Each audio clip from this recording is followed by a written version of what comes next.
শুরু করছি পরম করুণাময় মহান আল্লাহ তাআলার নামে, যিনি অশেষ মেহেরবান ও দয়ালু।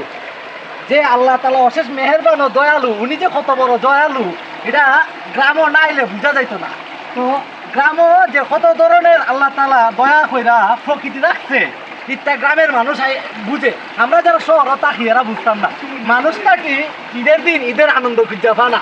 আমি তো ঈদ ও গ্রামে আইছি, আমার পুরো এক সপ্তাহ ঈদের আনন্দের মতন খাটতেছে।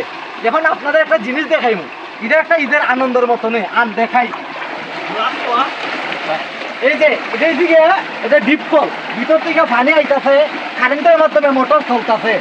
আর মোটরে পানি এমদায়, এই পানিগুলো যায় এমদা যায়। আমরা দেখাও দেখাও, ওই যে দেখতেছেন ধান ক্ষেত, এই ধান ক্ষেতগুলোতে পানি যায়।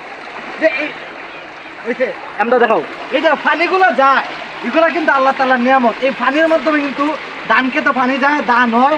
আর এই ধান সারা বাংলাদেশে যায়, মানুষ খায়, আমরা ইচ্ছা খাই, বাচ্চা থাকি। এই যে এই জায়গায় গোসল কইরা যে কি যে একটা আনন্দ, এটা যারা গোসল করছে না এরা বুঝতো না, যারা গোসল করছে এরাই বুঝবো এই আনন্দটা। এটা আমার কাছে এটা ঈদের আনন্দের মতন লাগতেছে। অনেক মানুষে কয় উনি ঈদের সময় নাকি ঘুমায় খাটানো লাগে, ঈদের সময় দিন যায় না, সারাদিন ঘুমাইমু, এটাই আমার ঈদ আনন্দ। আরে বেটা তুই গ্রামে আয়, গ্রামে আয় দেখ কি সুন্দর আল্লাহ তাআলা নিয়ামত রাখছে। তোর ঈদের আনন্দ ইত্যার ভিতরে আমি বিভিন্ন জায়গায় বেড়াইছি।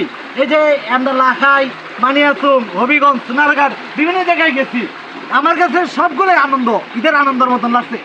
আর তোমরা এখন ঈদের আনন্দ পাও না, ঈদের লাগে বাবার তোমরা কই ঈদের আনন্দ মনের ভিতরে রাইখা, যেটার ভিতরে চাইবা এটার ভিতরে ঈদের আনন্দ। ঈদের আনন্দ ঘরের ভিতরে না, ঈদের আনন্দ বাইরে আও, প্রকৃতি দেখো, আল্লাহ তাআলার নিয়ামত দেখো, আল্লাহ তাআলা কি দয়া কইরা দুনিয়াটা বানাইছে। এটা যখন দেখবা তখন বুঝবা বাবারা ঈদের আনন্দ কিতা। তো আমার ভিডিওটা এই পর্যন্তই আজকে দেখাইলাম। তো আমি এখন গোসল করবো। আপনারা যারা শহরে থাকেন তারাও গ্রামে আইবেন, গ্রামে আইসেরা কীভাবে ঈদের আনন্দ ভাগাভাগি করবেন। আসসালামু আলাইকুম।